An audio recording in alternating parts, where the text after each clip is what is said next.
Get comfortable now. If you are lying down, let your body settle into whatever is beneath you. If you are sitting, let your shoulders drop just a little. If the lights are still on somewhere nearby, this might be a good moment to let them go. Tonight, we are going to follow a signal. A real signal. Traveling across a distance so vast that the number of miles involved stops meaning anything the moment you try to picture it. The signal comes from a machine. A machine smaller than a school bus. Launched nearly 50 years ago. Now moving through territory no human-made object had reached before Voyager. And it is out there right now, moving, measuring, sending back what it finds. You do not need to remember anything tonight. You do not need to stay awake. Just let the story come to you. Slowly, the way starlight comes, traveling a long distance to arrive softly where you are. We are going to the edge of everything we call home. There is a particular kind of September morning in Florida that stays with you even if you were never there to see it. The air is heavy before sunrise. The kind of thick, warm air that presses against your skin and makes the whole world feel like it is holding its breath. The Atlantic is nearby. You can smell it without seeing it.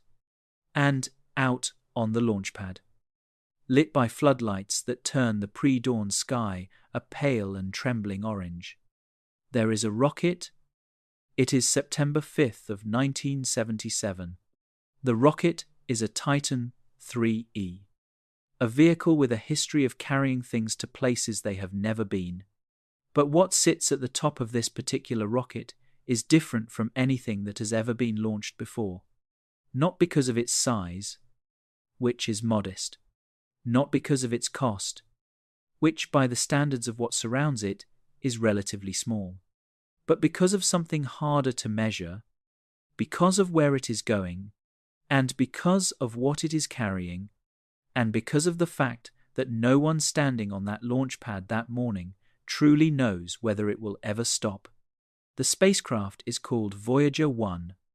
It weighs about 722 kilograms, which sounds like a lot until you realize that a full-grown dairy cow weighs roughly the same.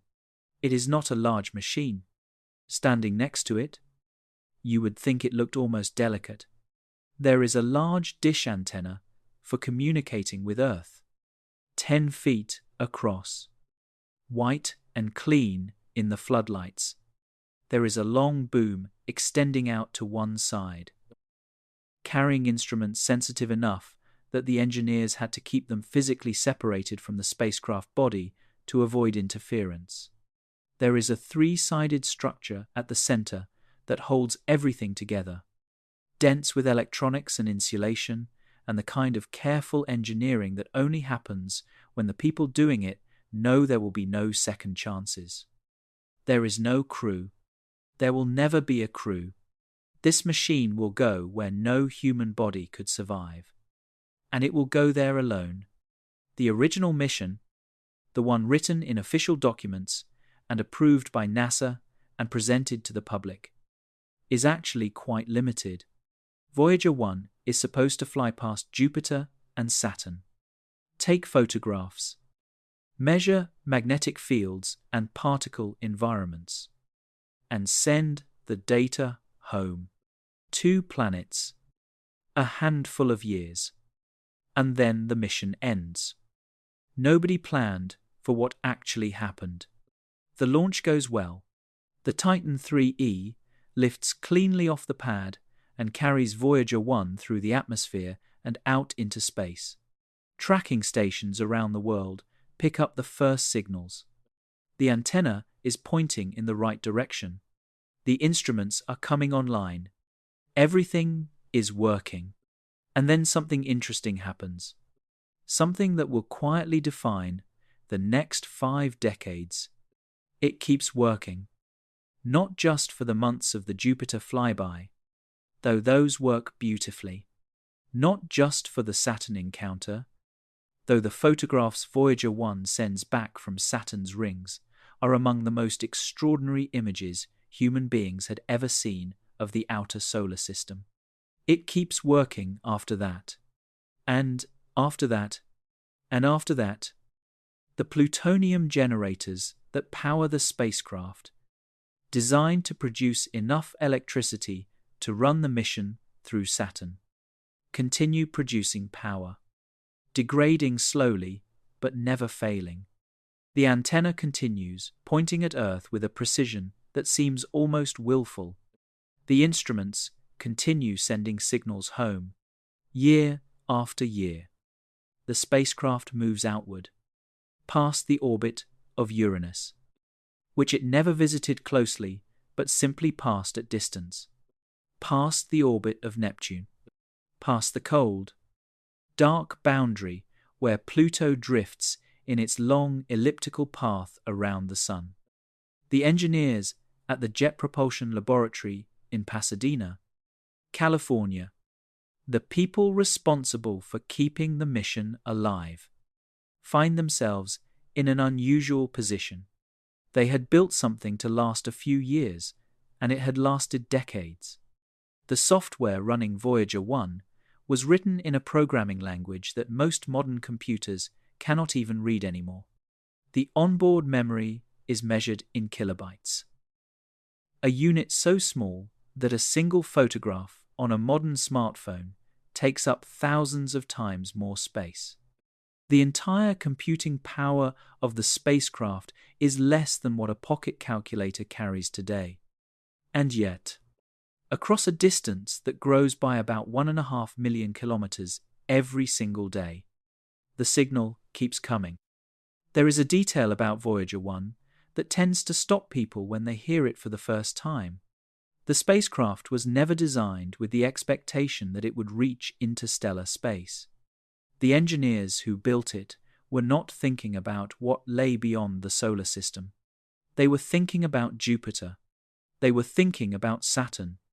They were solving the problems directly in front of them, which is what good engineers do.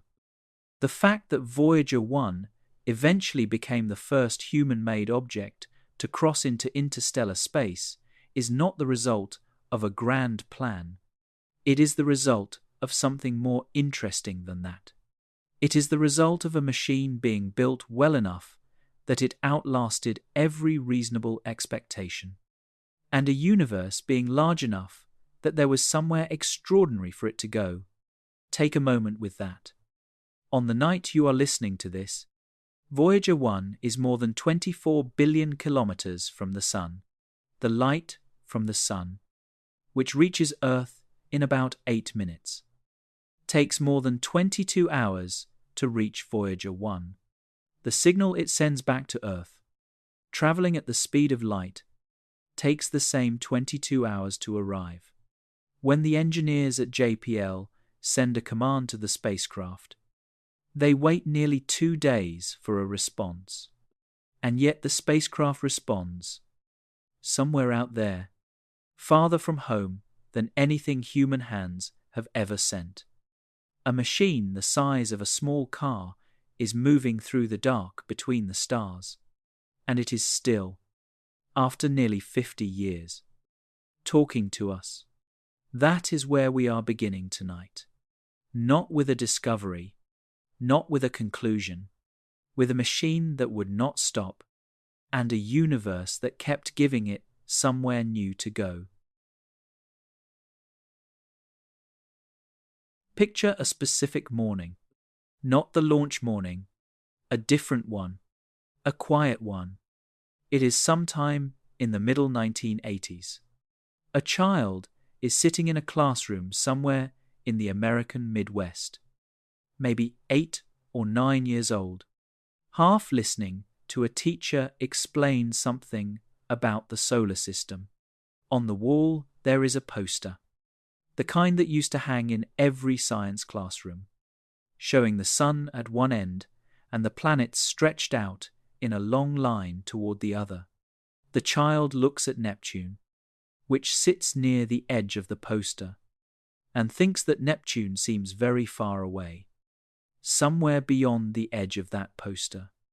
Voyager 1 is moving. The child does not know this. Nobody in that classroom is thinking about it.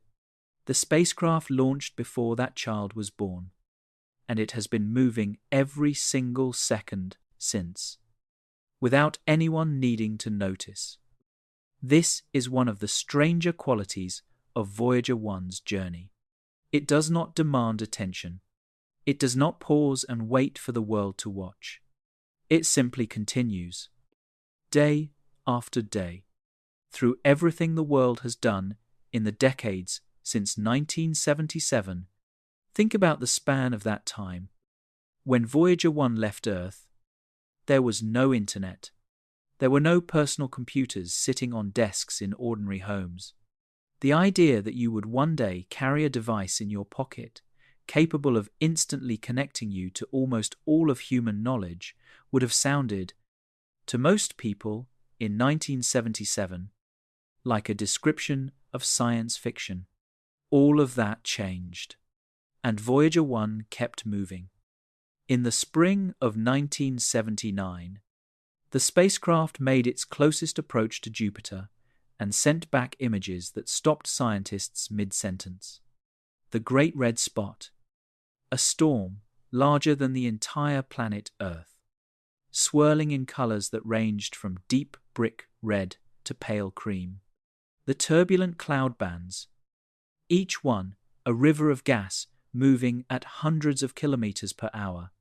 And the moons, Jupiter's moons, revealed for the first time as real places with their own geologies and their own strange histories. One of them, Io, turned out to be the most volcanically active body in the solar system. Its surface is constantly being remade by eruptions that Voyager 1 actually photographed in the act of happening. Think about that for a moment. A volcano erupting on another world, captured by a camera on a spacecraft that left a launch pad in Florida 16 months earlier. The scientists watching those images arrive felt something that does not have a clean scientific name, somewhere between wonder and vertigo. Then Voyager 1 moved on. By the time it reached Saturn in the autumn of 1980, Saturn delivered something extraordinary. The rings, studied through telescopes for centuries, revealed themselves up close as a structure of breathtaking complexity. Not 2 or 3 rings, as they appear from Earth, but thousands of individual ringlets, each following its own precise path. There were gaps maintained by the gravity of small moons. There were waves and spirals and structures that looked almost woven, as if someone had been patient enough to braid light.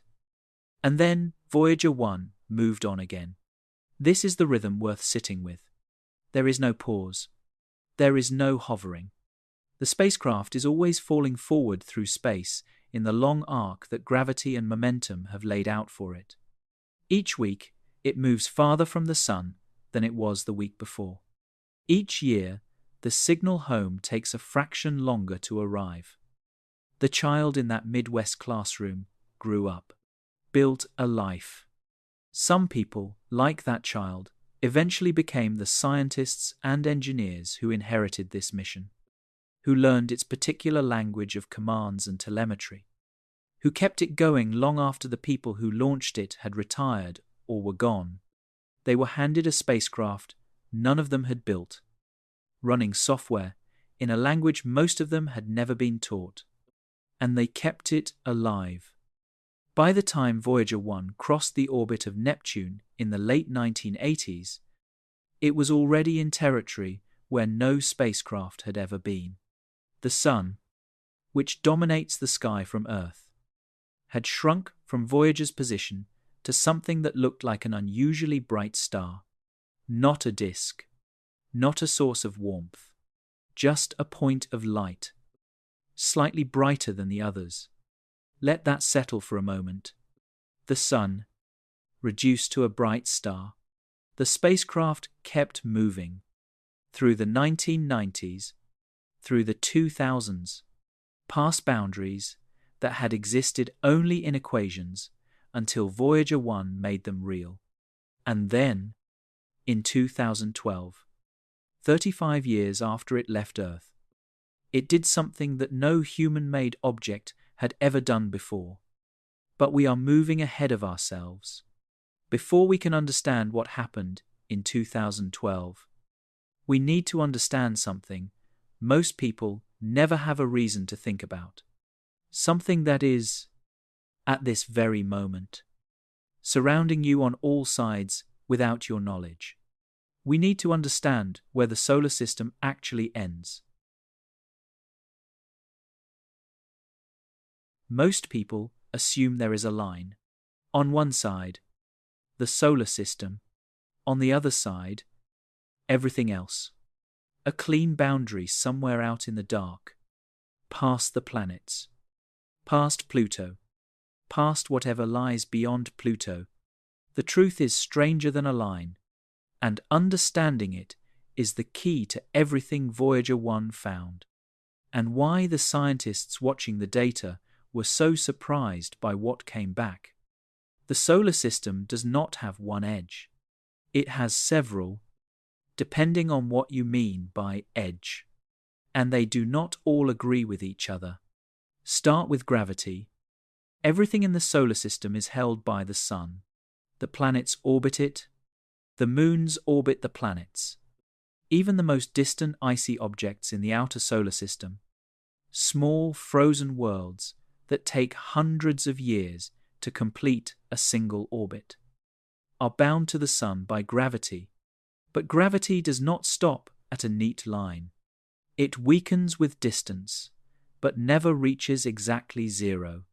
Theoretically, the sun's gravitational influence extends outward to a region called the Oort cloud, a vast spherical shell of icy objects at a distance perhaps 100,000 times the distance from Earth to the sun. If you define the solar system's edge by gravity, then the solar system is almost incomprehensibly large, and Voyager 1, despite being farther from the sun than any human-made object in history, has barely begun the journey toward that boundary. At its current speed, it would take the spacecraft roughly 300 years just to reach the inner edge of the Oort cloud. By any gravitational definition, Voyager 1 is still very much inside the solar system. But there is a second way to define the edge, and this is the one that matters most for our story tonight.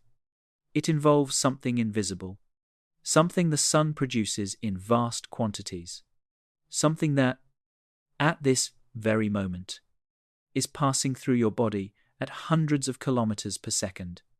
It is called the solar wind. The sun does not just sit still and shine. It is an extraordinarily active object, constantly fusing hydrogen into helium in its core, generating energy on a scale that makes everything humanity has ever produced look trivial. Some of that energy escapes as light, but some of it drives something else. The sun constantly ejects a stream of charged particles, mostly electrons and protons, moving outward in all directions at speeds ranging from about 300 to over 800 kilometers per second. Right now, as you lie here, the solar wind is flowing past Earth. It is what causes the aurora borealis when its particles interact with Earth's magnetic field. It is what pushes the tails of comets away from the sun, which is why comet tails always point away from the sun, regardless of which direction the comet is traveling. The solar wind fills an enormous bubble of space with the physical presence of our star. That bubble has a name. It is called the heliosphere. The heliosphere extends outward from the sun in all directions. At the distance of Earth, you are deep inside it. At the distance of Jupiter, you are still deep inside it. At the distance of Neptune, you are still inside it. The solar wind reaches that far and farther. But eventually, the solar wind meets resistance. Interstellar space is not a perfect vacuum. Between the stars, spread thinly but not infinitely, there is gas and dust and magnetic fields and charged particles from distant stars and ancient cosmic events. This interstellar medium pushes back against the solar wind, and somewhere out in the darkness, far beyond Neptune, the pressure of the solar wind and the pressure of the interstellar medium come into balance. The place where that balance is struck is called the heliopause. In the physical sense of the sun's wind and magnetic influence, this is the boundary between the heliosphere and the interstellar medium. It is the most meaningful edge the solar system has in terms of what you can actually measure and cross. And it is the boundary that Voyager 1 crossed in 2012. But crossing that boundary turned out to be far more complicated and far more surprising than anyone had expected, because the region between the planetary solar system and the heliopause is not empty. It is not a smooth gradient. It contains structure. It contains phenomena that had been predicted theoretically but never directly measured. It contains exactly the kind of territory that makes scientists lean forward and forget what time it is. To understand what Voyager 1 found there, we need to think about what happens to the solar wind as it moves outward and begins to feel the push of the interstellar medium. We need to think about a boundary called the termination shock. And we need to remember that when Voyager 1 reached that boundary, the data it sent back was not what anyone had predicted. You have lived your entire life inside a bubble, not metaphorically. Literally, physically, every place you have ever been, every landscape you have ever seen, every sky you have ever watched change color at sunset, has taken place inside an enormous structure created by the sun, a structure so vast that the fastest spacecraft humanity had ever sent outward from the solar system took more than 35 years to reach its outer boundary. You have never been outside it. No human being ever has.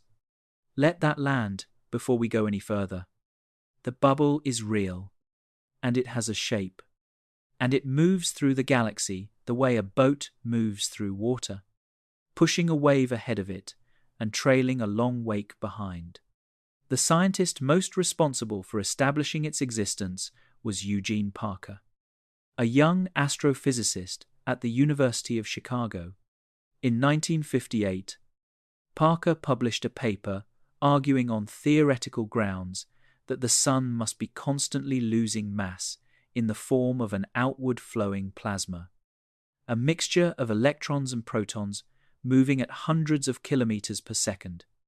The paper was initially rejected by the journal he submitted it to. Two reviewers found the idea implausible. Read that again slowly. The man who first correctly described the solar wind had his paper rejected for being too implausible.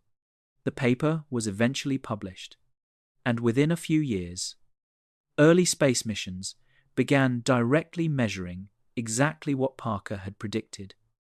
Every second, the sun loses roughly 1 million tons of mass through the solar wind. This sounds enormous until you realize that the sun is so massive that at this rate it would take roughly 10 trillion years to lose just 1% of its total mass. For the sun, the solar wind is a trivial loss. For the structure of the space around us, it is everything. As the solar wind flows outward, it carries with it not just particles, but magnetic field lines. The sun rotates. completing one full rotation roughly every 25 days at its equator. And as it rotates, the magnetic field lines it carries outward get wrapped into a spiral shape, the way water from a spinning sprinkler wraps into curved arcs. This spiral structure, called the Parker spiral in honor of Eugene Parker, fills the heliosphere with a complex magnetic architecture that influences everything from cosmic ray behavior to the readings on Voyager's instruments decades later. Now, here is something worth knowing about the shape of the bubble. The heliosphere is not a perfect sphere. The solar system is moving through the galaxy, orbiting the center of the Milky Way at roughly 220 kilometers per second. As it moves, the heliosphere is compressed on the side, facing the direction of travel, and stretched into a long tail on the trailing side. The way a raindrop on a moving car window is compressed at the front and streaks backward. This means the boundary of the heliosphere is closer to the Sun in some directions and much farther away in others. Voyager 1 and Voyager 2, launched 16 days apart in the summer and autumn of 1977 and traveling in different directions, were each cutting through a different part of this asymmetric bubble. This turned out to be scientifically valuable in ways nobody fully anticipated when they were launched. But before either spacecraft reached the outer boundary, they had to pass through something that sits closer in, something the solar wind encounters as it begins to feel the resistance of the interstellar medium, something that produces one of the most counterintuitive phenomena in all of heliospheric physics. It is a shock wave, but not the kind that moves through air, not the kind that produces the thunderclap of a sonic boom. It is a shock wave that stands still in space while the solar wind flows through it. It is called the termination shock. When the solar wind flows outward from the Sun, it is supersonic. Not supersonic in the way an aircraft is supersonic, but moving faster than the speed at which pressure waves can travel through the plasma. This means the solar wind has no way of knowing in advance that resistance is building ahead of it. It cannot receive that information. It is moving too fast. So when the solar wind finally reaches a region where the interstellar pressure becomes significant, it cannot slow down gradually. It hits a boundary and decelerates abruptly. The way a wave hitting a shallow beach suddenly loses its momentum and tumbles. This abrupt deceleration is the termination shock. On the other side, the solar wind is no longer supersonic. It is slower, denser, hotter, and turbulent.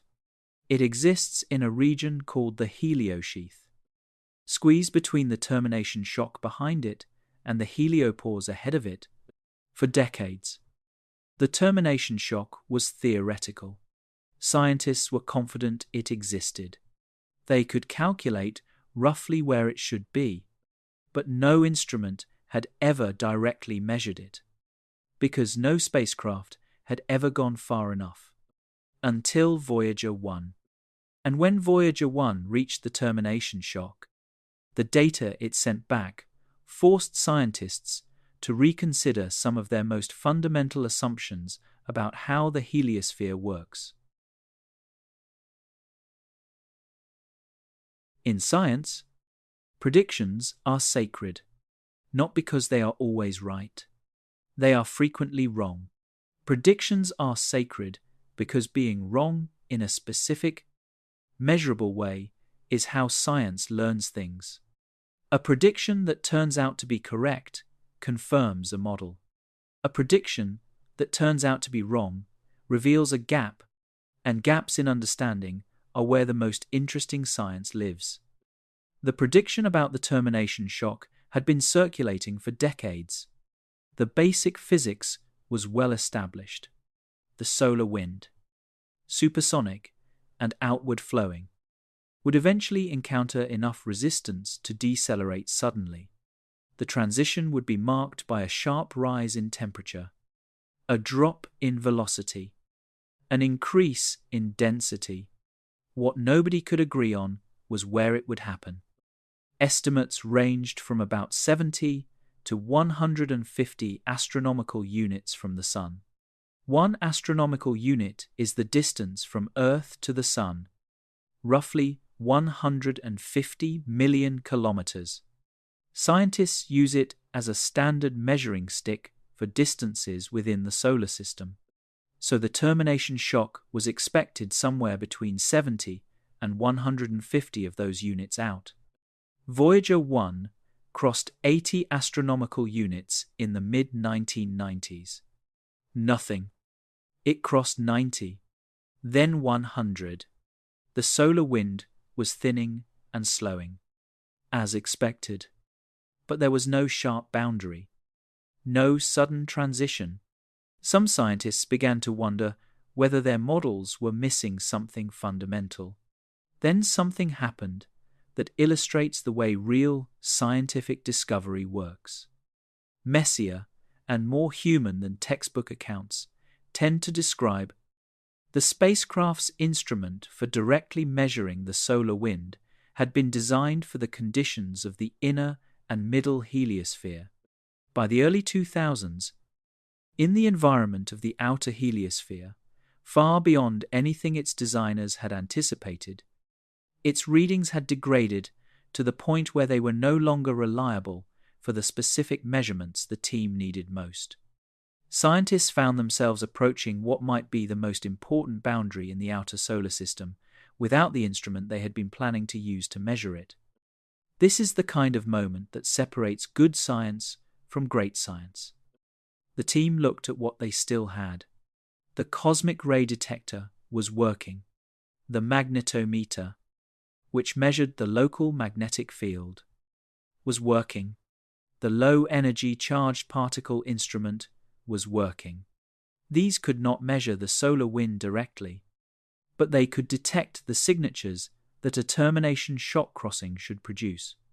Rising energetic particle counts, changes in magnetic field orientation, shifts in the flux of cosmic rays arriving from outside the heliosphere. It was like navigating a building in the dark by feeling for furniture rather than reading a map. But the team adapted. In late 2004, Voyager 1 was at approximately 94 astronomical units when the instruments began to register something. The cosmic ray counts shifted. The magnetic field data showed changes consistent with a compressed, turbulent region. The energetic particle detector showed spikes unlike anything recorded during the preceding decades of travel. Something had changed. The team studied the data carefully. They argued about interpretations. They checked for instrument errors. They cross-referenced everything against the predictions. Their conclusion, published in a series of papers in the journal Science in 2005, was that Voyager 1 had crossed the termination shock in late 2004 at around 94 astronomical units, toward the lower end of earlier predictions, but within the range that had been discussed. This was a significant discovery. But the more interesting story was in the details of what the crossing revealed. The temperature on the far side of the termination shock was much higher than the models had predicted. The solar wind was supposed to heat up as it decelerated through the shock. But the measured temperature exceeded expectations by a substantial factor. Where did the extra energy go? The leading hypothesis that emerged was that the missing energy had gone into a population of particles called pickup ions. These are atoms from the interstellar medium, neutral hydrogen atoms that drift through the heliopause into the heliosphere, lose an electron when ionized by sunlight, and then get caught up in the solar wind. By the time the solar wind reaches the termination shock, it carries a significant population of these particles. A disproportionate amount of the shock's energy appears to go into accelerating them rather than heating the regular solar wind protons. This was not what the models had predicted. Pause there for a moment, because this matters beyond the technical detail. The models were carefully constructed by some of the best minds in heliospheric physics. They were based on decades of observations and theoretical work and the universe. When Voyager 1 finally reached the termination shock and sent back the actual measurements, had more going on than even those careful models had captured. It always does. Voyager 1 was now in the Heliosheath. It had crossed the first of the outer boundaries. Ahead of it, somewhere still years of travel away, was the Heliopause, the physical boundary of the sun's wind and magnetic influence. What it found in the Heliosheath would prove to be the most surprising data of the entire mission. Picture a place that exists in equations before it exists in data. For decades, the Heliosheath lived exactly there, in computer models and theoretical papers and conference presentations where scientists drew diagrams on whiteboards and argued about boundary conditions. Everyone studying heliospheric physics knew it had to be there. The logic was unavoidable. If the solar wind decelerates at the termination shock, the slowed plasma has to go somewhere. It fills a region between the termination shock and the heliopause. But knowing something must exist and actually measuring it are two entirely different experiences. When Voyager 1 entered the Heliosheath in 2004, it became the first instrument in human history to directly sample that environment. The scientists at JPL had been waiting, in some cases for their entire professional careers, for data from this region. What they found was stranger than almost any of it. The Heliosheath is not a calm transition zone.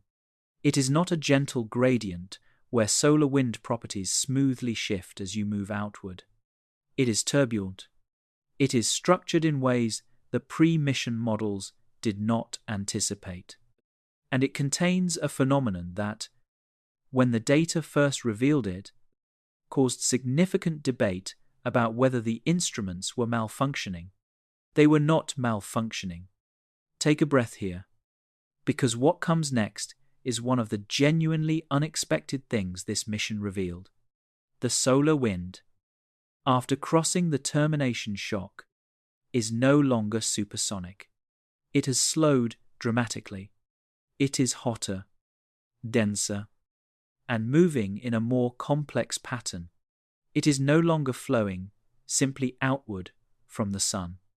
Instead, it is being deflected by the pressure of the interstellar medium ahead of it, beginning to flow around and back along the sides of the heliosphere.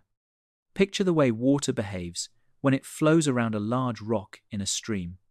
Upstream of the rock, the water flows directly toward it. As it gets close, it separates, flowing around the sides, creating eddies and turbulence in the wake.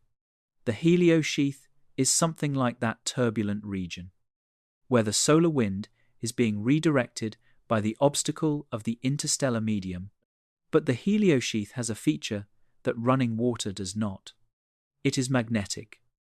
The solar wind carries magnetic field lines from the sun. As the solar wind slows and compresses in the Heliosheath, those field lines get compressed and tangled.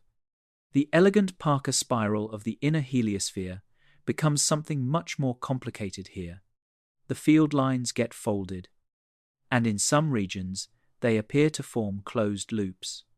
This is where the surprise comes in.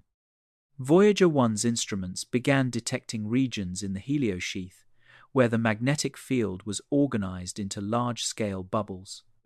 Closed loops of magnetic field roughly on the scale of the distance between Earth and the Sun.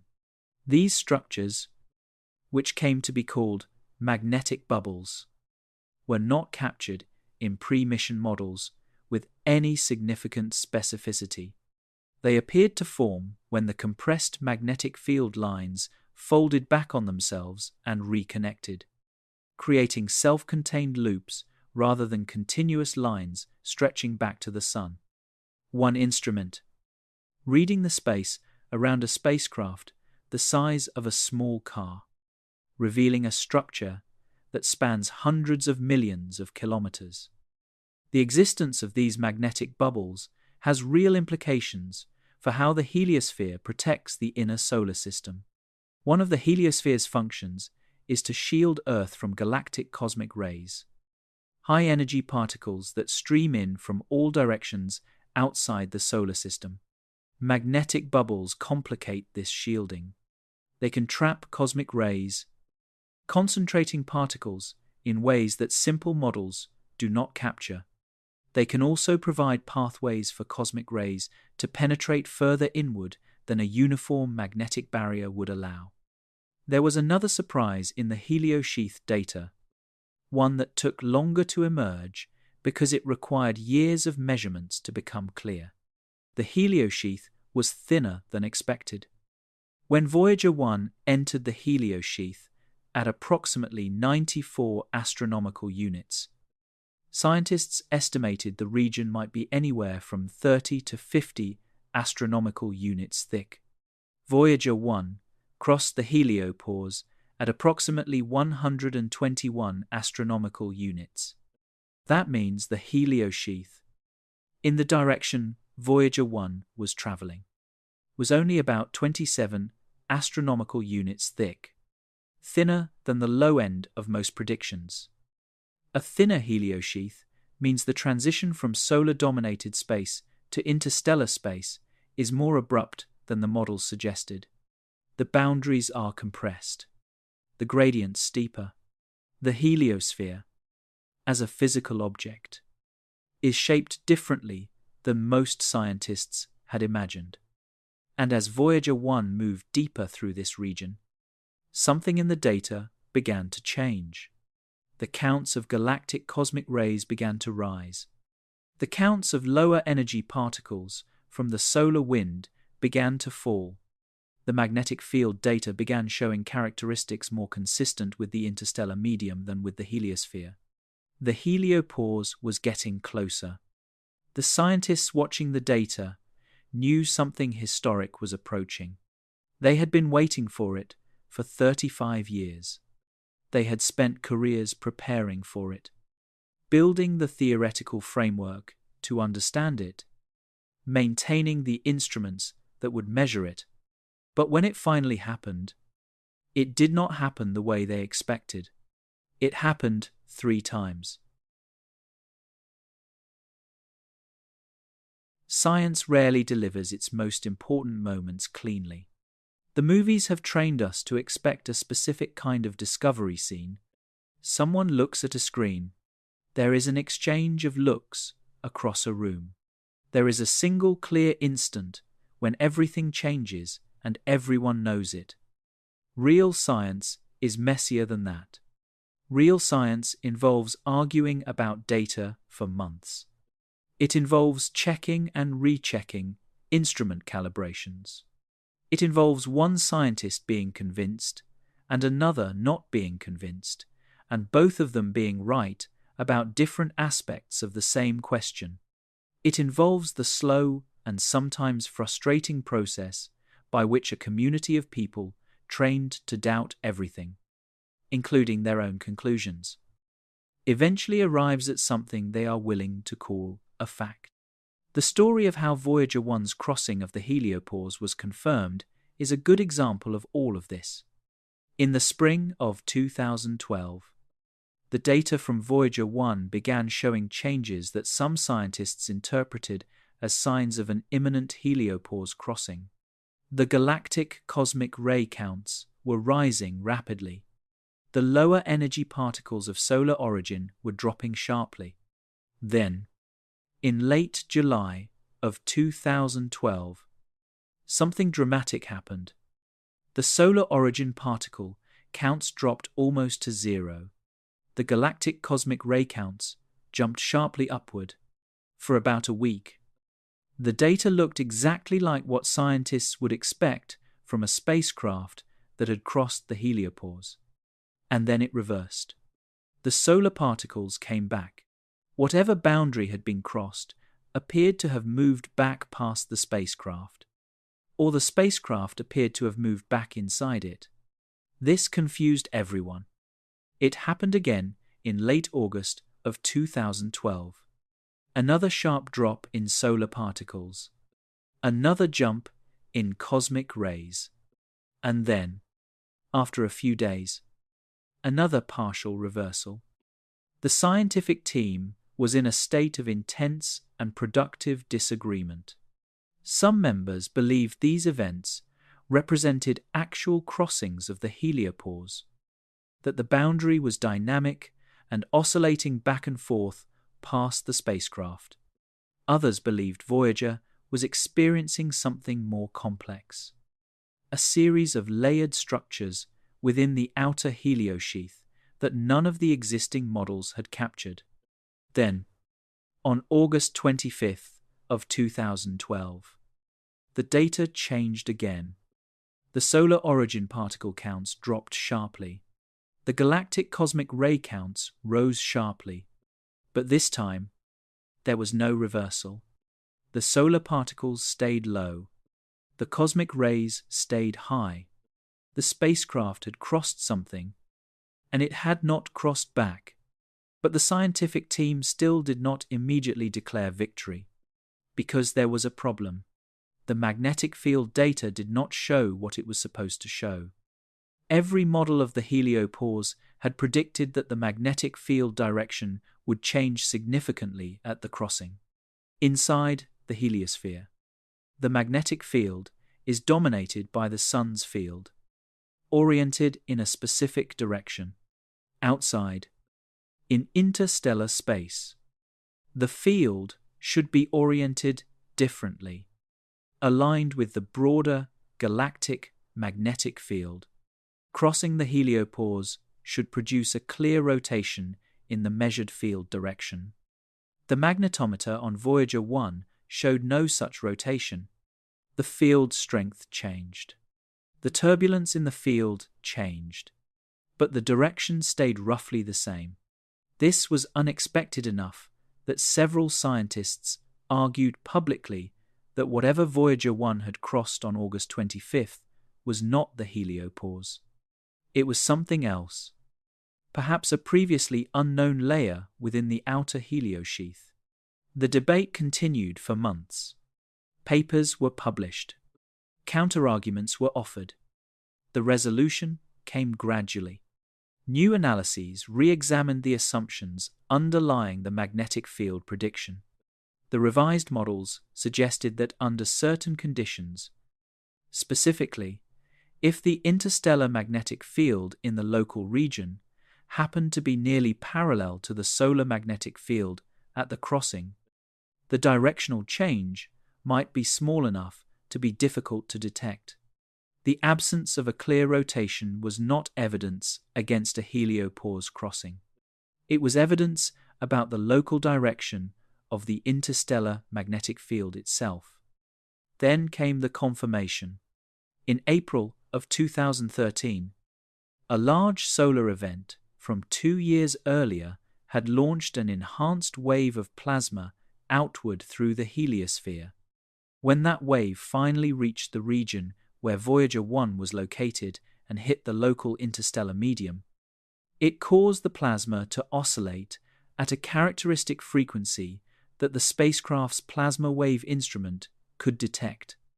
From the frequency of that oscillation, scientists calculated the density of the plasma surrounding the spacecraft. The density was about 40 times higher than the density of the solar wind in the outer heliosphere, consistent with the density expected for the local interstellar medium. Voyager 1 was in interstellar space. The formal scientific consensus published in a series of papers in the journal Science in September of 2013, confirmed that Voyager 1 had crossed the Heliopause on August 25th of 2012. Let that settle. A machine launched from Florida in the autumn of 1977, designed to study Jupiter and Saturn, weighing less than a large motorcycle, powered by the slow decay of plutonium, communicating through a transmitter, putting out 22 watts, had traveled 121 astronomical units and crossed into interstellar space. The signal confirming this traveled that same distance in about 17 hours, at the speed of light, to be received by a dish antenna in a California desert, where a small group of scientists read the data on their screens and understood what it meant. No crowds, no ceremony in that moment, just people in a room, looking at numbers, understanding that something unprecedented had just been confirmed. Think about where you are right now. Everything above you, all the way out to 121 astronomical units in any direction, is inside the heliosphere, inside the bubble the sun's wind has made. Voyager 1 is outside the heliosphere. It crossed the line that no human-made object had ever crossed before, with a transmitter less powerful than a reading lamp, running software most modern devices cannot execute, guided by a team using techniques refined over 3.5 decades of learning to listen across an incomprehensible distance. The crossing was real, the data was clear, and what the spacecraft found on the other side was, once again, not quite what anyone had expected. There is a difference between crossing a boundary and understanding what you have crossed. When Voyager 1 passed through the Heliopause in August of 2012, the crossing itself was the headline, the first human-made object in interstellar space. These facts appeared in newspapers and broadcasts around the world, and they were worth every word written about them. But the scientists at JPL were thinking about something else. They were thinking about what the instruments were measuring in the weeks and months after the crossing, what those measurements revealed about the nature of interstellar space, what the data actually said. Underneath the headline, it said several things. Some expected, some not. Start with the cosmic ray detector. Galactic cosmic rays are high-energy particles, mostly protons and heavier atomic nuclei, accelerated to enormous velocities by violent events elsewhere in the galaxy. Supernova explosions, the powerful jets produced by active galactic nuclei. These particles travel through interstellar space at speeds approaching the speed of light and arrive at the heliosphere from all directions. The heliosphere partially shields the inner solar system from them. Inside the heliosphere, Voyager 1 had been measuring galactic cosmic ray counts for decades, counts that were suppressed relative to what would be expected in truly open interstellar space. As the spacecraft approached the Heliopause, the counts rose. After the crossing, they stabilized at a level roughly twice what they had been inside the heliosphere. Twice. Not 10 times. Not 100 times. Roughly twice. This was lower than some models had predicted. It suggested that the heliosphere is more permeable to galactic cosmic rays than the simplest models assumed. The magnetic bubble structure discovered in the Heliosheath appeared to be allowing more particles to penetrate inward than a simple uniform barrier would. For scientists who study the long-term habitability of planetary surfaces, this matters. The cosmic ray environment at Earth is influenced by the heliosphere's structure in ways that are more complex than standard models had captured.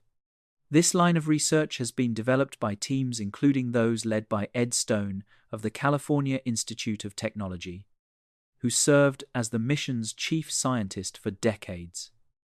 Now the magnetic field. The magnetometer continued operating after the crossing, and what it found was one of the most scientifically productive results of the entire mission. The interstellar magnetic field in the region immediately outside the heliopause is nearly parallel to the heliopause boundary itself. This was not the expected orientation. Most models had predicted the interstellar field would be inclined at a significant angle to the heliopause. The nearly parallel orientation suggested that the heliosphere has distorted the local interstellar field, pushing it into alignment with its own boundary, the way a blunt object moving through a fluid deflects the flow lines around it. Sit with that image for a moment. The heliosphere, moving through the galaxy, bending the magnetic field of interstellar space to run alongside it like a river following a valley. This has implications for how the heliosphere interacts with the interstellar medium over time. The rate of particle exchange, the nature of reconnection events at the boundary, the long-term stability of the heliopause shape. All of these depend on the geometry of the interstellar field. The Voyager magnetometer data gave scientists the first direct measurement of that geometry, and it was different from what most of them had assumed. Then there is the plasma wave data. The plasma wave instrument measures oscillations in the local plasma, the electromagnetic waves that propagate through ionized gas, the way sound waves propagate through air. In the outer heliosphere, this instrument had been relatively quiet. In interstellar space, it became one of the most important instruments on the spacecraft. As Voyager 1 moved outward from the heliopause, the plasma wave instrument detected fluctuations, suggesting the interstellar medium in this region is structured on finer scales than most models had incorporated. And some of those fluctuations appear to be driven by disturbances propagating outward from the heliosphere itself. Large solar events launch waves of enhanced plasma into the heliosphere. These waves travel outward, cross the heliopause, and continue into the local interstellar medium, where Voyager's plasma wave instrument can detect their signature. The interstellar medium just outside the heliopause is not undisturbed by the heliosphere. The two regions are in active, ongoing conversation. This was a significant conceptual shift. The standard picture treated the heliopause as a relatively clean dividing line between two distinct domains. The Voyager data showed something more like a permeable membrane, with energy and influence flowing in both directions across it. Think about what this means in practical terms. The solar system is not a sealed container drifting through passive space. It is in constant physical dialogue with the interstellar medium surrounding it. What happens outside the heliopause influences what happens inside. The heliosphere pushes. The interstellar medium pushes back, and the boundary between them breathes. There is one more piece worth considering before we move on. It connects to a question that had been debated for years before the crossing and continues to be explored today. What is the interstellar medium actually made of? In the specific neighborhood where the heliosphere sits, the solar system currently sits inside a region called the local bubble, a large cavity in the interstellar medium roughly 1,000 light-years across, carved out by a series of supernova explosions over the past several million years. Within the local bubble, the interstellar medium is unusually hot and diffuse. The solar system sits near the edge of this bubble, where the hot diffuse gas of the bubble interior meets denser, cooler interstellar clouds. The Voyager data from outside the Heliopause is consistent with the properties expected for this transitional region: the plasma density, the magnetic field strength, the temperature estimated from the oscillation data. All of these point to an environment that is neither the hot interior of the local bubble nor the denser interstellar clouds beyond it, but something in between. Every number in those datasets represents information about a place that no previous instrument has ever sampled. Scientists building models of the local interstellar medium had previously been working entirely from remote observations. Inferences made from the way interstellar material affects the light of distant stars, the way it scatters radio waves, the way it modifies the properties of material that drifts into the inner solar system. Voyager 1 gave them something qualitatively different: direct contact, instruments sitting in the middle of the thing being studied, measuring it from the inside. In the history of space science, the shift from remote observation to direct measurement has always produced surprises. Voyager 1's measurements of the local interstellar medium followed this pattern exactly. The surprises were not over. For 11 years after Voyager 1 crossed the Heliopause, it was alone out there. Not literally alone in any populated sense. Interstellar space is not a place where you might encounter neighbors, but instrumentally alone. The only set of human-built sensors sampling the interstellar medium directly, every data point it sent home was unique. Because there was nothing else to compare it to, scientists could test the Voyager 1 data against their models. They could argue about interpretations. They could build new theoretical frameworks to explain unexpected measurements. But they could not do the one thing that scientists most want to do when they encounter surprising data. They could not check it against an independent measurement from a different location. That changed on November 5th of 2018. On that date, Voyager 2 crossed the Heliopause and entered interstellar space, becoming the second human-made object to make that crossing. And because Voyager 2 was traveling in a significantly different direction than Voyager 1, its crossing revealed something that a single data point could never have shown. The heliosphere is not the same in all directions. Let that land for a moment. Not as a technical detail, as a physical fact about the structure of the space the solar system inhabits. The bubble the sun has made around itself is asymmetric, shaped differently depending on which way you approach its boundary.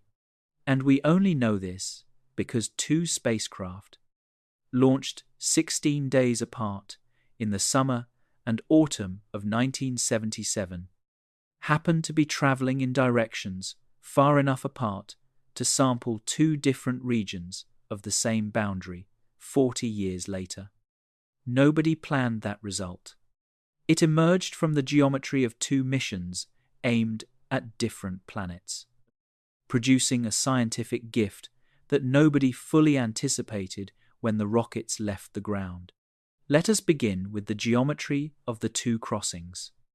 Voyager 1 traveled in a direction roughly northward out of the ecliptic plane, the plane in which the planets orbit, and toward the direction the solar system is moving through the galaxy. It crossed the Heliopause at approximately 121 astronomical units. Voyager 2 traveled in a direction roughly southward out of the ecliptic plane, and toward the trailing direction of solar system motion. It crossed the Heliopause at approximately 119 astronomical units, nearly the same distance, from two very different directions. This was somewhat surprising, because Voyager 2 was traveling toward the trailing side of the heliosphere. the side where the heliospheric tail extends.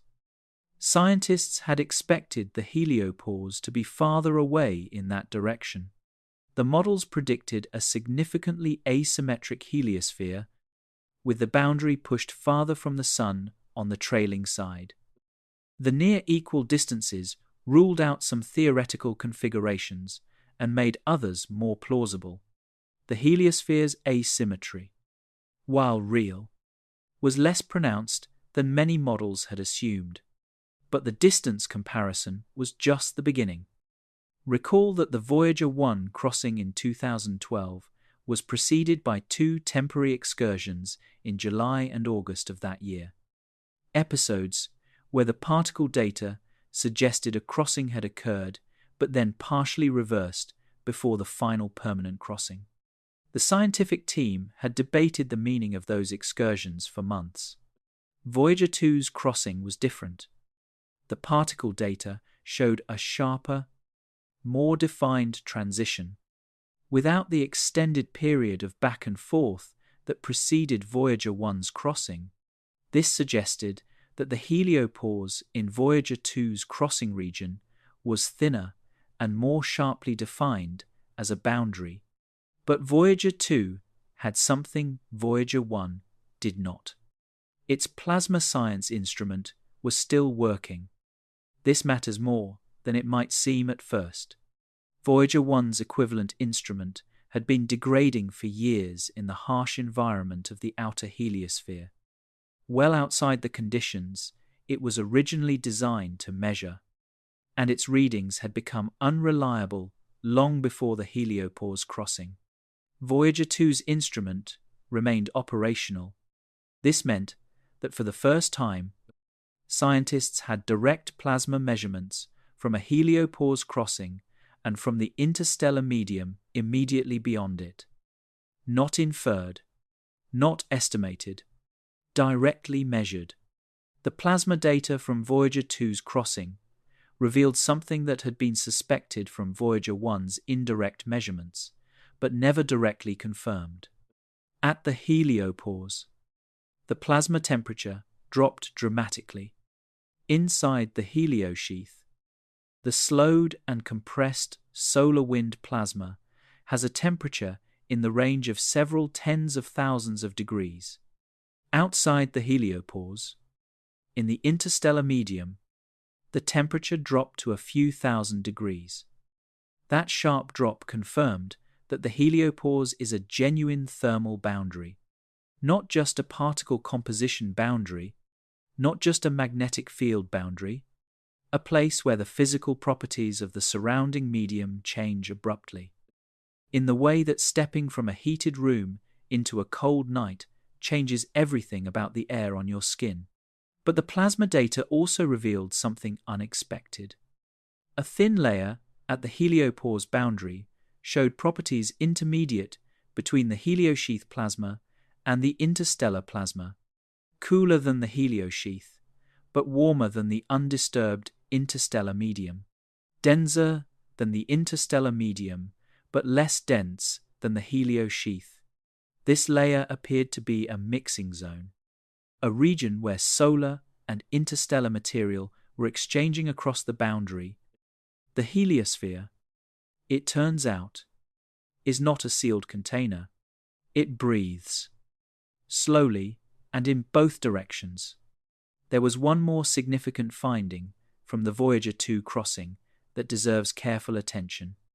The magnetic field data showed a larger rotation in field direction at the crossing than Voyager 1 had shown. This was consistent with the hypothesis developed to explain Voyager 1's lack of a clear field rotation. The nearly parallel alignment of the interstellar field at Voyager 1's crossing location was a local feature, not a global property of the heliopause everywhere. At Voyager 2's crossing location, the interstellar magnetic field was inclined at a larger angle to the heliopause, producing a more detectable rotation. This confirmed that the interstellar magnetic field has structure on scales comparable to the heliosphere itself. Its direction varies meaningfully between the two crossing locations. separated by roughly 40 astronomical units. What does all of this mean for the bigger picture? It means the heliosphere is embedded in a magnetic environment that is not uniform, not simple, and not well represented by the smooth theoretical fields in the pre-Voyager models. The local interstellar medium has texture, it has history. The magnetic field threading through it carries signatures of ancient events, supernova shockwaves that passed through millions of years ago, the slow churning of interstellar gas driven by the gravity of nearby stars. Two spacecraft, two directions, two stories about the same boundary, and both stories, taken together, revealing a universe more intricate than either could reveal alone. There is an object aboard Voyager 1 that has nothing to do with science. It does not measure magnetic fields. It does not count cosmic ray particles. It does not sample plasma densities or record the oscillation frequencies of ionized gas. It contributes nothing to the mission's scientific objectives and has never transmitted a single data point back to Earth. It is a 12-inch gold-plated copper disc, sealed inside an aluminum cover, attached to the outside of the spacecraft. It is a message, not a scientific message, a human one. The golden record carries sounds and images and music and greetings in 55 languages, selected to represent the full breadth of life on Earth to any civilization that might someday find the spacecraft drifting through interstellar space. It carries the sound of wind and rain and surf. It carries birdsong and the sound of a mother kissing her child. It carries music from dozens of cultures, from a Navajo night chant to a Beethoven string quartet. It carries spoken greetings in languages ranging from Akkadian, one of the oldest written languages in human history, to Wu Chinese. It carries 115 images encoded as audio signals, images of human beings and animals and landscapes and city streets and a nursing mother and a group of children playing in a park. The cover contains instructions for how to play it, encoded in scientific notation using the hyperfine transition of hydrogen, the most common element in the universe. As a unit of measurement, the assumption is that any civilization advanced enough to find and retrieve the record would be scientifically sophisticated enough to decode the instructions. The probability that any extraterrestrial civilization will ever find Voyager 1 is, by any honest calculation, extraordinarily small. The spacecraft is not heading toward any particular star. In approximately 40,000 years, it will make its closest approach to a star called Gliese 445, passing within about 1.6 light-years of it. 1.6 light-years is still an enormous distance, far too far for any civilization orbiting that star to detect a small metal object drifting past without already knowing it was there. Carl Sagan understood this. Everyone who worked on the Golden Record understood this. The improbability of the message ever being received was not a secret. So why make it at all? This is the question that sits at the heart of the Golden Record, and it is more interesting than the question of whether it will ever be found.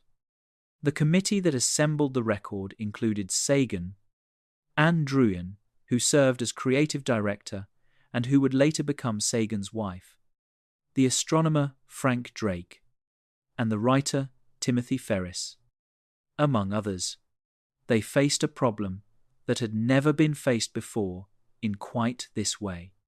They had to choose what to include, and they had only a few weeks to do it.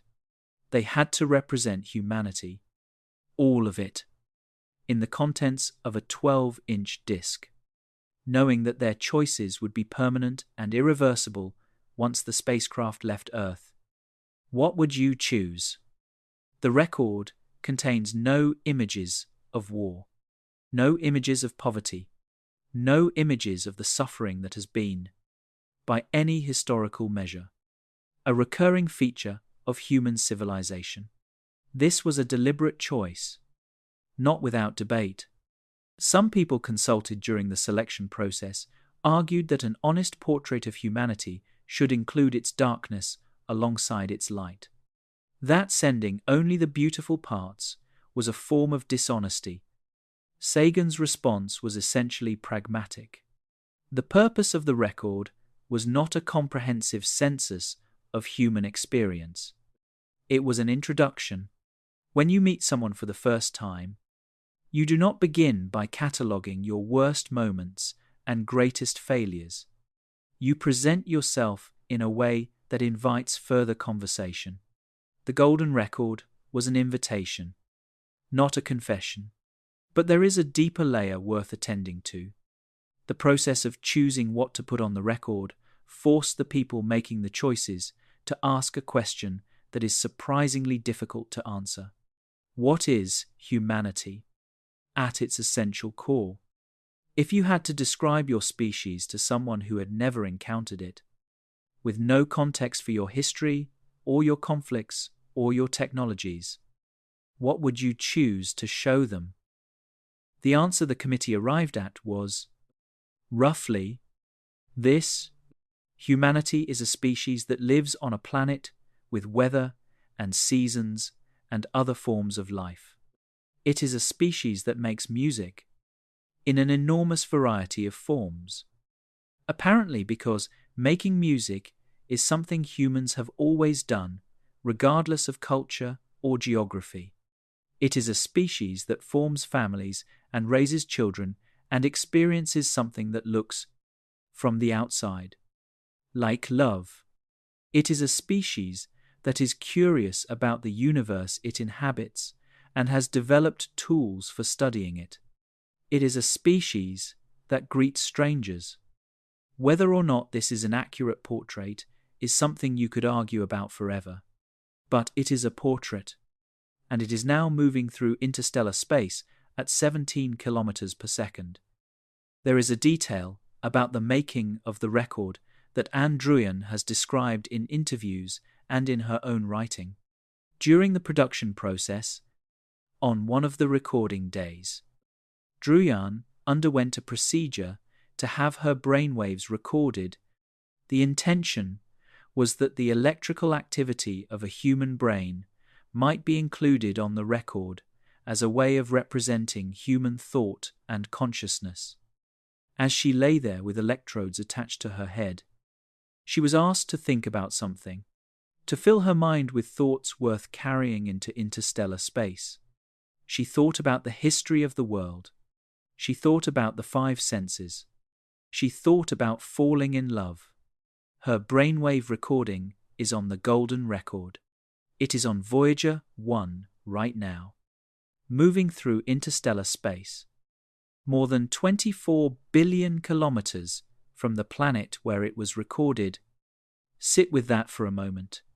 A 12-inch disc carrying the brainwaves of a woman thinking about falling in love, attached to a spacecraft built to measure magnetic fields and particle densities. Moving through a region of space no instrument made by human hands had ever reached before. Science sent it there. Science keeps it talking. But the thing it is carrying is not science. It is something older than science, and harder to name. And it is out there right now, moving. When most people imagine interstellar space, they imagine nothing. This is understandable. The distances between stars are so enormous, the density of matter so thin by any earthly standard, that empty seems like the only honest word. But interstellar space is not empty. Let that land simply, before anything else is added to it. Not empty, filled with something real, something structured, something with a history and a composition and physical properties that influence everything moving through it, including the solar system itself. That something is called the interstellar medium. The interstellar medium is the collective name for all the gas, dust, and electromagnetic fields that fill the spaces between the stars in a galaxy. In the Milky Way, it makes up roughly 10 to 15% of the total mass of the galaxy's disk. It exists in different phases: cold, dense molecular clouds, where new stars are forming; warm, diffuse regions of ionized hydrogen; hot, thin plasma filling the large cavities carved out by supernova explosions. The solar system is currently moving through a specific region of this medium called the local interstellar cloud. Scientists sometimes also call it the local fluff, which sounds informal but is an actual term in the scientific literature. The local interstellar cloud is a region of warm, partially ionized hydrogen and helium gas. Here is a number that earns a moment of attention. The density of this cloud is roughly 2/10 of a hydrogen atom per cubic centimeter, 2/10 of a single atom.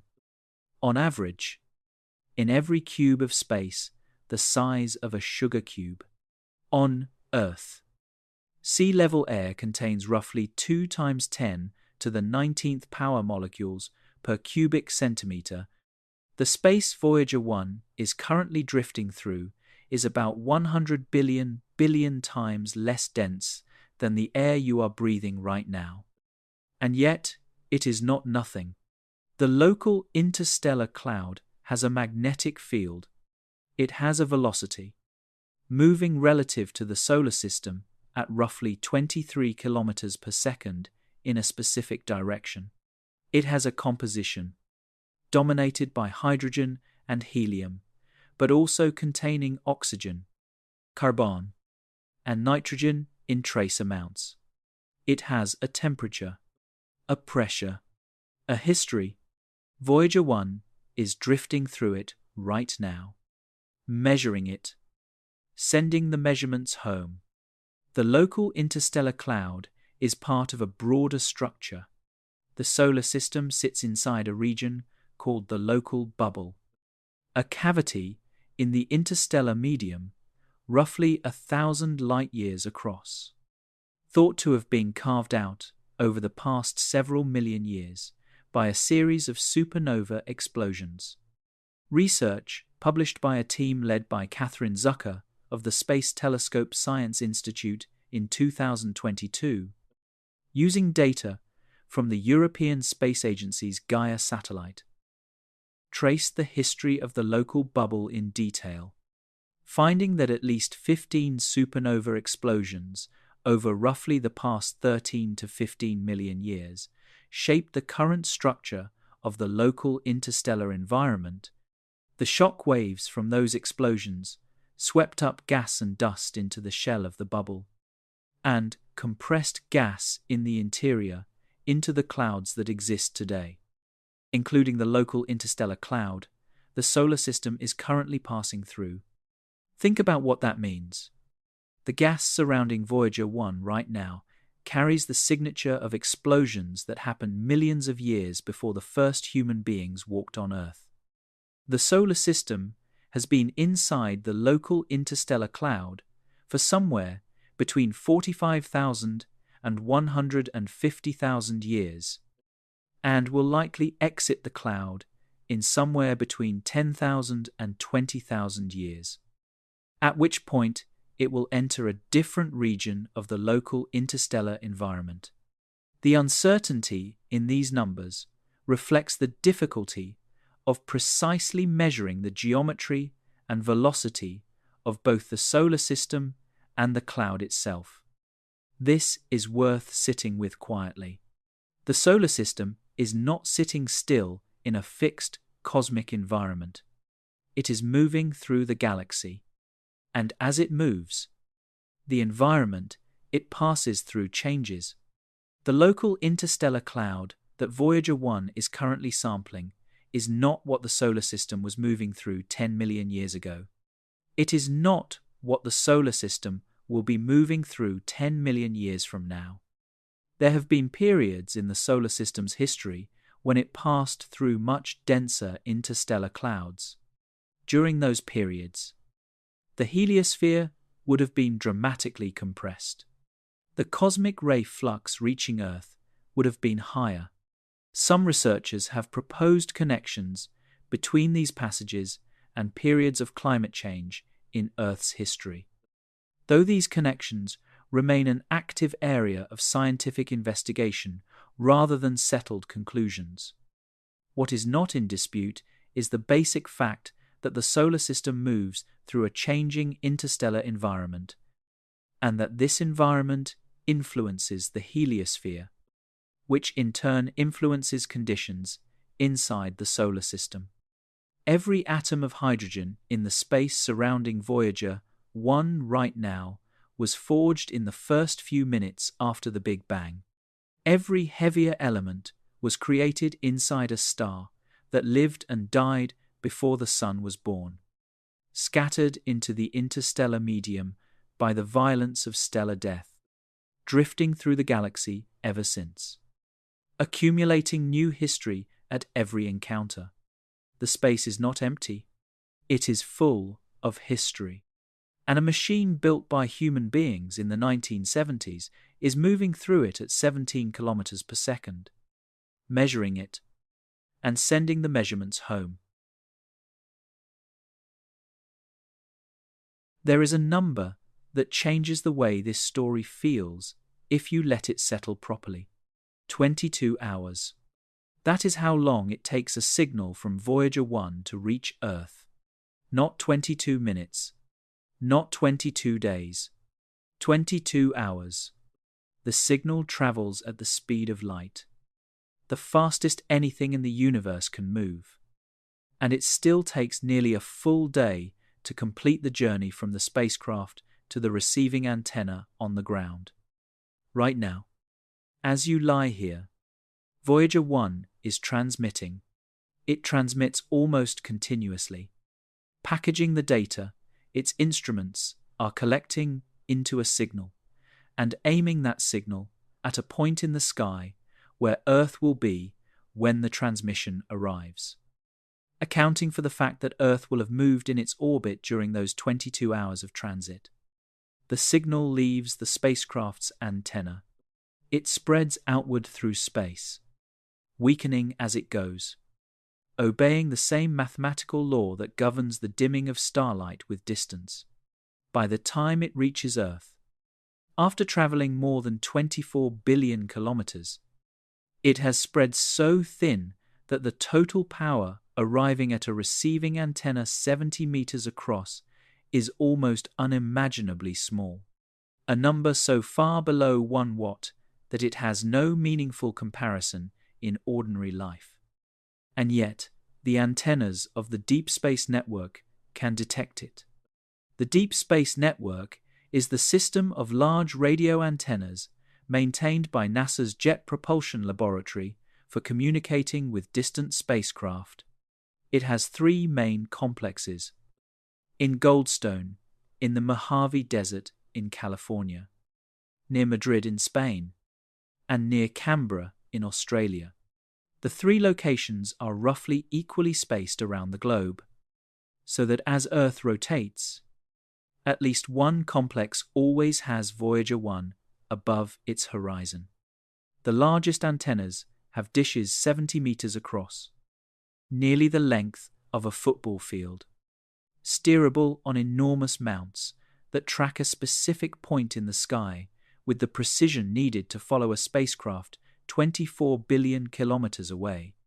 The receivers are cooled to temperatures near absolute zero to reduce thermal noise that would otherwise drown out the incoming signal.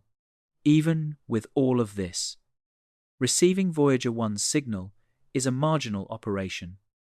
The spacecraft transmits at 22 watts, less than the output of a bright, incandescent light bulb, less than the power consumed by a small electric fan on its lowest setting, less than what a laptop uses to play quiet music on a slow afternoon, 22 watts, from 24 billion kilometers away, received by a dish the size of a football field, cooled to near absolute zero, decoded and processed and delivered to scientists who have been waiting for it for nearly a full day. Sit with that for a moment. Not the engineering, not the numbers. The fact of it, on the receiving end of that signal, there are people who choose every day to maintain the infrastructure that makes reception possible. People who schedule antenna time, keep the receivers calibrated, write the software that decodes the incoming data, analyze the measurements, write the papers, give the conference talks that keep the mission alive in the scientific community. People who have made Voyager 1 a significant part of their professional lives and, in some cases, their personal identities. The spacecraft does not choose to keep talking. It is a machine doing what machines do. But, on the receiving end, the choice is made every day. A civilization capable of sending objects beyond the solar system is also, apparently, a civilization that finds it worthwhile to keep listening to what those objects send back, even after nearly 50 years, even at a data rate that would have been considered inadequate for a fax machine, even when each piece of data requires nearly a full day to complete its journey home. The signal is traveling right now, somewhere between Voyager 1 and Earth, moving at the speed of light, carrying measurements of magnetic fields and plasma in the space between the stars. It will arrive in the morning. In the autumn of 2023, Voyager 1 started sending nonsense. Not gradually, not with warning signs that built over weeks. The spacecraft, which had been communicating reliably for 45 years, suddenly began transmitting data from its flight data system in a form that the team at JPL could not interpret.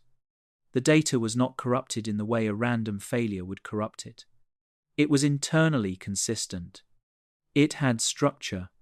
It looked like data, but it did not correspond to anything the team expected to see. For several weeks, the engineers working on the mission were in a state of careful uncertainty. Careful uncertainty is different from panic. The Voyager team has developed, over nearly 5 decades of operating a spacecraft at the edge of the solar system, a particular professional temperament, methodical, thorough, proceeding from the assumption that any problem with a well-understood system has a cause that can be identified if you look carefully enough, and that looking carefully enough requires patience and rigor rather than speed. They began by ruling out the simplest explanations. Was the problem with the receiving equipment on Earth? No, because other spacecraft were communicating normally through the same antennas. Was the problem with the signal during its 22-hour journey? No, because the data had the right structure at a high level, just wrong content. Was the problem with the computer that packaged the data? That seemed more likely. Voyager 1 has 3 onboard computers. One runs the flight control system, managing the spacecraft's orientation and propulsion. One runs the attitude articulation and control system, which keeps the antenna pointed at Earth and the instruments pointed in the right directions. And one is the flight data system, which collects data from the science, instruments, and engineering sensors, packages it, and hands it off for transmission. The flight data system was the one behaving strangely. The team sent commands to the spacecraft, asking it to report on its own status. Each command took 22 hours to arrive. Each response took another 22 hours to return. Every diagnostic step consumed nearly 2 days. Think about that kind of patience. You ask a question. You wait 2 days for the answer. You ask a follow-up question. You wait 2 more days. The problem you are trying to solve is more than 24 billion kilometers away, running on hardware built in the 1970s. And every single exchange takes the better part of a week. What they eventually found, after weeks of careful investigation, was that one specific chip in the flight data system had failed. Not catastrophically. Subtly, the chip was still operating, still reading and writing data, but producing incorrect outputs for the section of memory it managed. That corrupted data was being incorporated into the telemetry stream, producing the unreadable transmissions the team had been seeing. The chip could not be physically repaired. There was no way to send anyone to fix it. The spacecraft was more than 24 billion kilometers away. But the mission team had copies of essentially everything ever uploaded to Voyager 1.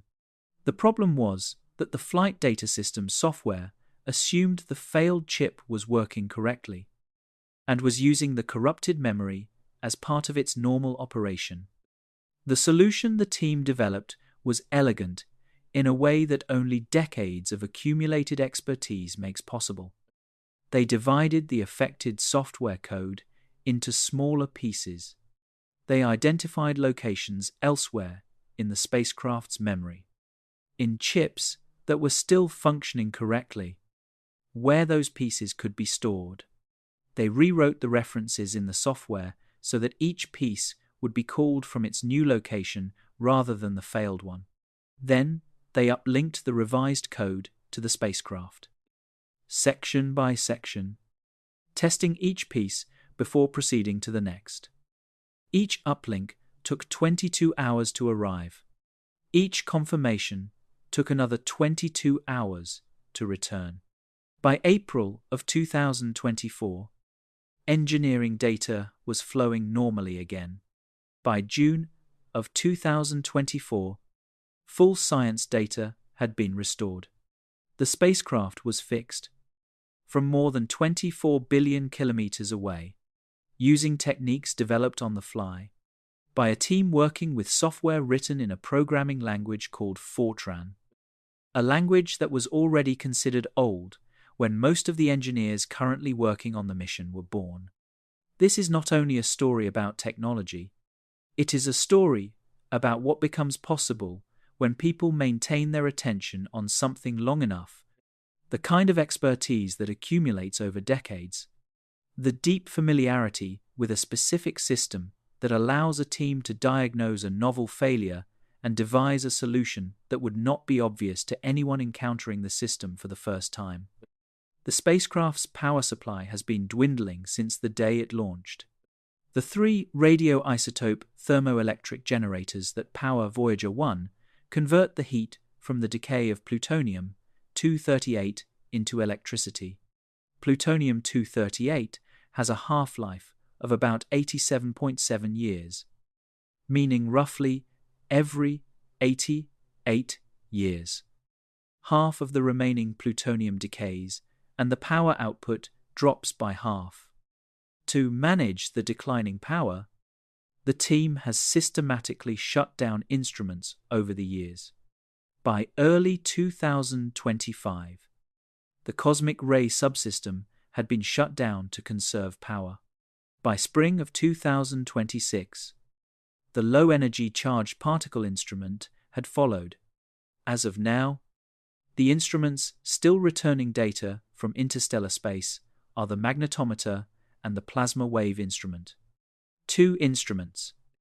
Out of everything the spacecraft originally carried, 2 remain active, still measuring, still sending home what they find in the space between the stars. The team at JPL is not thinking about endings. They are thinking about the data coming in today, the commands that need to go out tomorrow, the calibrations that need checking next week. They are thinking about the signal that is currently traveling toward Earth at the speed of light, carrying measurements of a place no other instrument will ever duplicate. They are doing what they have always done. They are listening. There is a question that does not get asked often enough about Voyager 1. Not where it has been, not what it has found, but where it is going. The spacecraft has a trajectory, not random, not drifting. It is moving along a path set by the geometry of its launch and the gravitational influences of every body it has passed since 1977, a path that extends forward in time for as long as the solar system itself exists, and perhaps longer. Voyager 1 will outlast the mission. It will outlast the team that built it. It will outlast, by an enormous margin, every institution and civilization currently present on Earth. Where it goes, after it stops, talking belongs not to engineering, but to astronomy. Right now, Voyager 1 is moving through the local interstellar cloud at roughly 17 kilometers per second, covering about 1.5 million kilometers every day. By any earthly standard, this is fast. By the standard of interstellar distances, it is extraordinarily slow. The nearest star to the Sun is Proxima Centauri, about 4.2 light-years away. At Voyager 1's current speed, reaching Proxima Centauri would take approximately 73,000 years. Proxima Centauri is not in the direction Voyager 1 is traveling, so the spacecraft will not approach it. But the number gives a sense of scale: 73,000 years. The entire history of modern human civilization, every written language, every built city, every recorded thought, fits inside the last 10,000 years. The journey from here to the nearest star, at the speed of the farthest traveling object humanity has ever sent outward from the solar system, would take 7 times that. Voyager 1 is heading in a direction that takes it toward the constellation Ophiuchus, moving generally away from the plane of the solar system. In approximately 40,000 years, it will make its closest approach to a star called Gliese 445, a red dwarf in the constellation Camelopardalis, passing within about 1.6 light-years of that star. After that, it continues outward, but before it reaches even the vicinity of another star, it has to pass through something much closer, something that has never been directly sampled by any instrument, something that in the history of solar system science has occupied a peculiar position. Theoretically necessary, constantly cited, but never directly observed. It is called the Oort cloud.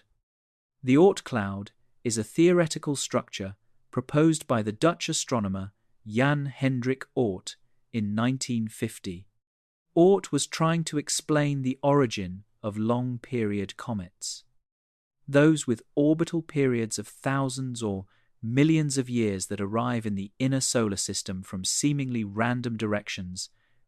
His explanation was that these comets originate in a vast spherical shell of icy bodies surrounding the solar system at enormous distances, extending from roughly 2,000 astronomical units at its inner edge to perhaps 100,000 astronomical units at its outer edge. This shell would contain hundreds of billions or perhaps trillions of icy objects, remnants of the early solar system flung outward by gravitational interactions during the period of planetary formation. No one has ever directly observed the Oort cloud. Its existence is inferred entirely from the properties of the comets it presumably produces. Voyager 1 will reach the estimated inner edge of the Oort cloud in approximately 300 years.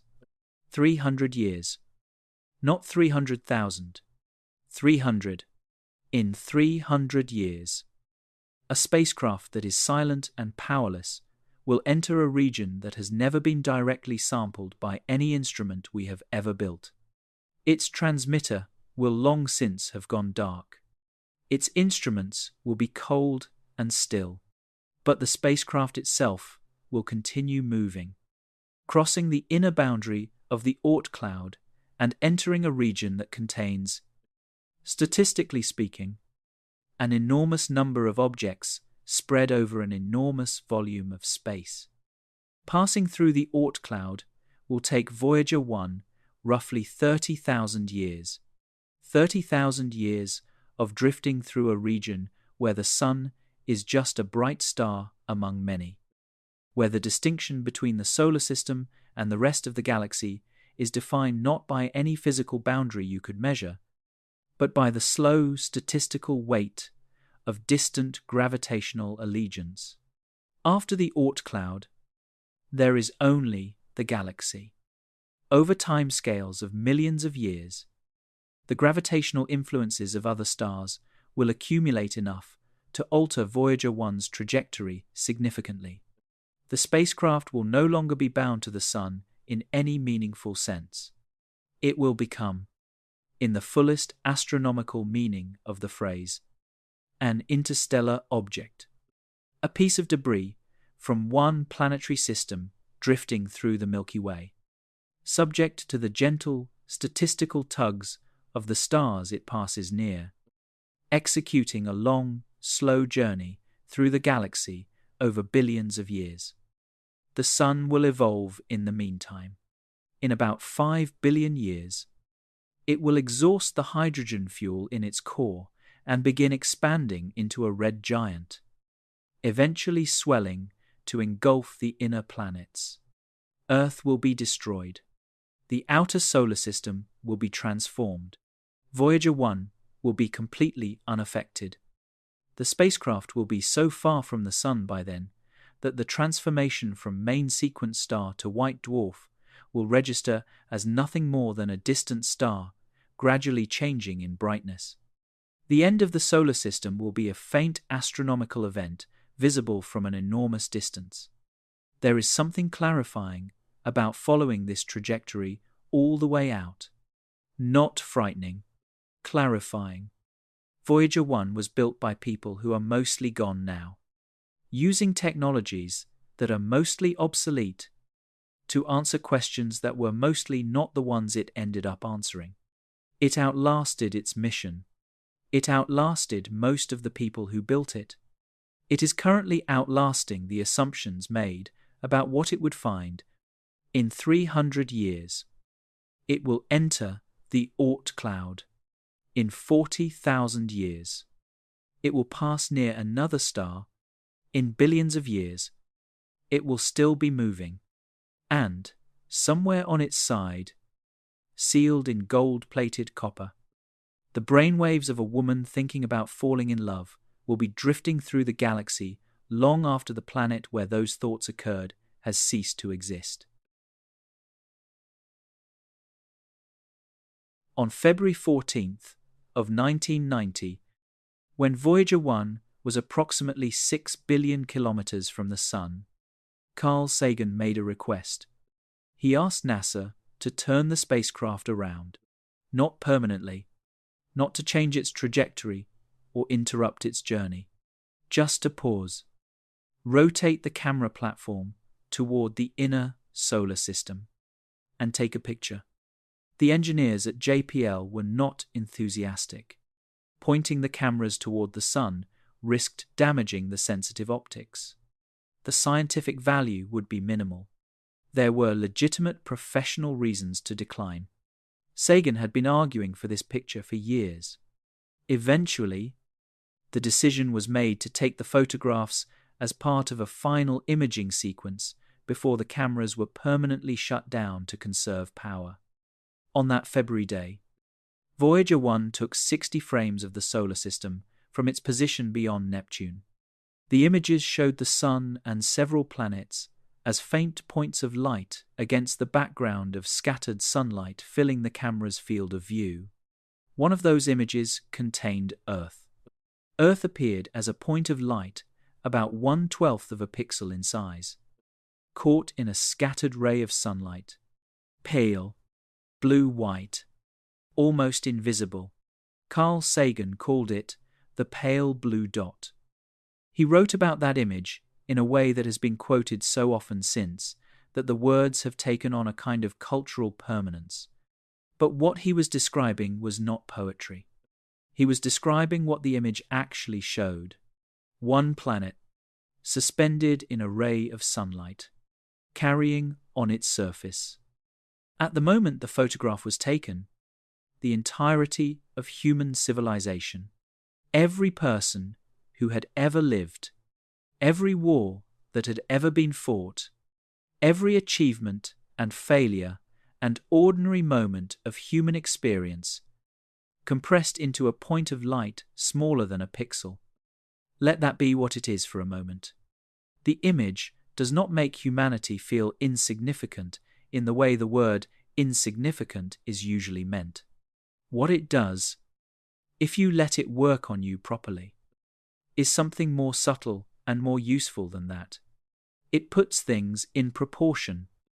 Everything Voyager 1 found during its journey, the termination shock, the Heliosheath, the magnetic bubbles, the Heliopause, the local interstellar medium, all of it is the immediate neighborhood of that dot. The heliosphere, that vast bubble that takes decades to cross at 17 kilometers per second, is just the front yard.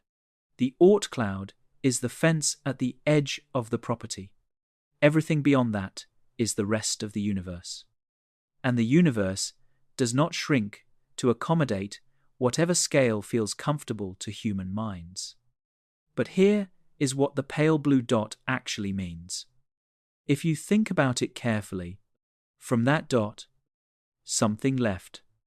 From that pale blue point of light, a species that had existed for the blink of a cosmic eye built a machine and launched it into space and aimed it at the outer planets and kept it running for decades and tracked it across distances that make the word far sound inadequate, and eventually received confirmation that it had crossed the boundary of the sun's wind and magnetic influence and entered the interstellar medium. That happened. On the dot. Actually happened. The smallness of the dot does not diminish this. If anything, it makes it more remarkable. The universe is not small because Voyager 1 crossed a portion of it. Voyager 1's crossing is remarkable because the universe is so large and the dot is so small. And the crossing happened anyway. There is a version of this story that is about distance and technology and engineering and scientific data. That version is true and important and worth understanding in full. But there is another version that sits underneath all of that. A small, short-lived species on a small planet orbiting an ordinary star in the outer arm of an average spiral galaxy looked up at the night sky and felt curious. Not just abstractly curious, genuinely, operationally curious. Curious enough to spend decades building instruments and training scientists and maintaining communication networks and arguing about data and fixing software from 24 billion kilometers away. Curious enough to keep listening even when the signal was so faint it required a dish the size of a football field to receive it. Curious enough to never quite stop asking what was out there. Voyager 1 did not answer that question in any final sense. The universe is not the kind of thing that yields to a single answer, but it moved the question forward. It gave scientists direct measurements of a region that had previously existed only in theory. It established, for the first time in human history what the boundary of the sun's wind and magnetic influence looks like from the inside, and confirmed what lies immediately beyond it. And it did all of this while carrying, on its side, a gold-plated disc containing the sounds of wind and rain and birdsong and music, and a greeting in 55 languages, aimed at no one in particular, with no expectation of a reply. That combination, the rigorous scientific instrument and the message in a bottle, the careful measurement and the human gesture, is not a contradiction. It is a portrait of what curiosity actually looks like when it is taken seriously. It looks like instruments, and it looks like poetry, and the best science has always contained both. Tonight, as you move towards sleep, Voyager 1 is moving through the local interstellar medium. 2 instruments still active. The signal still coming home, still telling us what it finds in the space between the stars. The universe is large. The dot is small. Something left the dot anyway. Let your breathing slow now. The story is not over. It will not be over for billions of years. But this is a good place to rest. Think about what the night sky above you actually contains right now. Not the stars, though the stars are there. Not the moon, though the moon is there, somewhere in that sky. Invisible to your eyes, but real. A signal is traveling, moving at the speed of light from a point more than 24 billion kilometers away, arcing toward a dish antenna somewhere on Earth, carrying measurements of magnetic fields and plasma densities in the space between the stars. That signal exists right now, not as a metaphor, as a physical thing, moving through the universe above you. 2 instruments on a spacecraft the size of a small car, running on less power than a kitchen appliance, built by people, many of whom are no longer alive, are still measuring the interstellar medium and sending the measurements home. Still doing, after nearly 50 years, the thing they were made to do. What Voyager found at the edge of the heliosphere was not an ending. It was a threshold. The heliosphere ends, and the interstellar medium begins, and the interstellar medium gives way, eventually to the space between galaxies, and the space between galaxies extends to the limits of the observable universe. And beyond those limits, as far as physics can currently tell us, the universe continues. There is no wall. There is no edge where everything stops. There is only the next region, and the next. Each one with its own properties and its own history and its own surprises, waiting for whatever instrument is patient and well built enough to reach it. We sent something patient and well built. It is still going. So close your eyes now, if they are not already closed. Let the numbers settle quietly into the background where they belong. Still true, still real, still out there, whether or not you are thinking about them. 17 kilometers per second, 22 hours for the signal to arrive.